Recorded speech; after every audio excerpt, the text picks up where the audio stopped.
Good morning girls. हम पढ़ेंगे मातृ मंदिर की ओर कविता का शेष भाग। अब तक हमने पढ़ा था कि कवित्री मातृ मंदिर की ओर जाने के लिए बड़ी उत्सुक है। वह कह रही है, चलूं मैं जल्दी से बढ़ चलूं, देख लूं माँ की प्यारी मूर्ति। आहा, वह मीठी सी मुस्कान जगा जाती है न्यारी स्फूर्ति। तो कवित्री भारत माँ के मंदिर में जल्द से जल्द पहुंचकर भारत माँ की प्यारी मूर्ति के दर्शन करना चाहती है। भारत माँ की प्यारी सी मूर्ति को देखना चाहती है, उनके दर्शन करना चाहती है, क्योंकि उसका मानना है कि माँ की मूर्ति को देखकर उसके अंदर एक नई स्फूर्ति जाग जाती है। वह मीठी सी मुस्कान जगा जाती है न्यारी स्फूर्ति। तो माँ की मुख पर जो प्यारी सी मुस्कान है, माँ की मूर्ति देखकर माँ की मूर्ति के मुख पर जो प्यारी सी मुस्कान है, उसे देखकर उसके मन में एक नई स्फूर्ति का संचार होता है। पूरा उसका शरीर जो है वो स्फूर्ति से भर उठता है और वह नई स्फूर्ति के साथ भारत माँ की स्वतंत्रता के लिए अग्रसर होना चाहती है। उसे भी आती होगी याद, उसे आती होगी याद, नहीं तो रूठूंगी मैं आज, सुनाऊंगी उसको फरियाद। तो कवित्री यहाँ पर कह रही है कि उसे विश्वास है कि भारत माँ जो है वह एक माँ है और उसे भी अपने बच्चों की याद अवश्य आती होगी। यदि ऐसा नहीं है, अगर वो ऐसा सोचती है कि अगर ऐसा नहीं है तो मैं अपनी माँ से रूठ जाऊंगी, नहीं तो रूठूंगी मैं आज, नहीं अगर माँ को मेरी याद नहीं आती तो मैं उससे रूठूंगी। पर हमेशा हर एक माँ को अपने बच्चों की याद तो आती ही है और उसे अपनी फरियाद सुनाऊंगी, उसे अपनी शिकायत या अपनी विनती सुनाऊंगी। मैं उससे रूठ जाऊंगी अगर वो मुझे याद नहीं करती है तो मैं उसे अपनी फरियाद सुनाऊंगी।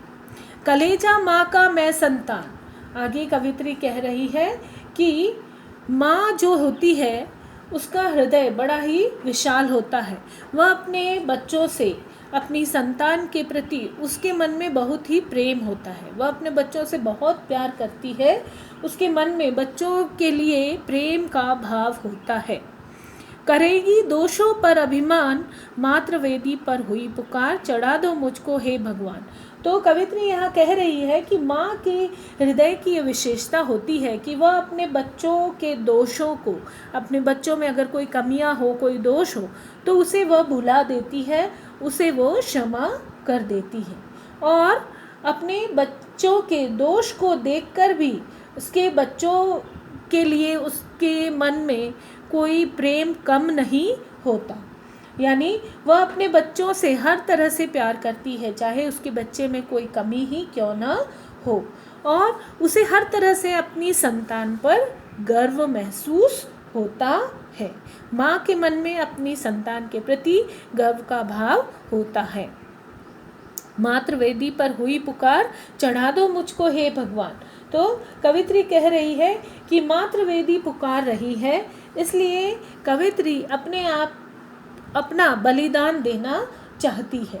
यानी भारत माँ को पराधीनता से वह मुक्त कराना चाहती है। इसके लिए स्वतंत्रता संग्राम में अपना हिस्सा देना चाहती है। यानी वह भी स्वतंत्रता सेनानियों के साथ साथ अपने आप को भी भारत माँ की बलिवेदी पर आत्मोत्सर्ग करने के लिए तैयार है। तो इसके लिए वह भारत माँ के आगे अपने आप को बलिदान करने के लिए वह भगवान से प्रार्थना करती है कि मुझे शक्ति दो ताकि मैं अपना बलिदान दे सकूं। सुनूंगी माता की आवाज़, रहूंगी मरने को तैयार। तो वह कह रही है कि माँ, मैं अपनी भारत माँ की आवाज़ सुनने के लिए तैयार रहूँगी। माँ अगर मुझे पुकारेगी तो मैं अपने बलिदान के लिए हमेशा तत्पर रहूँगी। सुनूंगी माता की आवाज़, रहूँगी मरने को तैयार, कभी भी उस वेदी पर देव न होने दूंगी अत्याचार।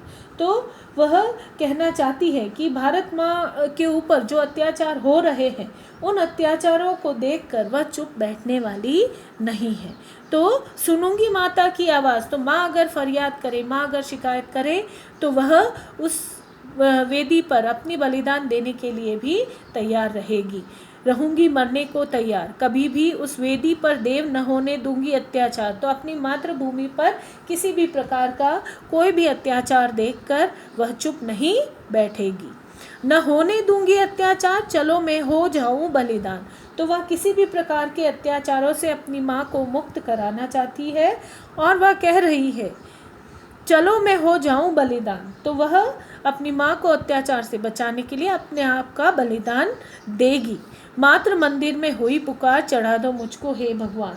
तो वह अपने मातृ मंदिर में, यानी कि भारत माता की रक्षा के लिए या भारत माता को स्वतंत्र कराने के लिए अपने आप को बलिदान देने के लिए तैयार है। और इसके लिए वह भगवान से प्रार्थना कर रही है कि अत्याचारों को रोकने के लिए वह अपना बलिदान देने के लिए तैयार है। तो हे भगवान, मुझे इतनी शक्ति दो कि मैं अपना बलिदान दे सकूं और अपनी भारत माता को स्वतंत्रता दिला सकूं।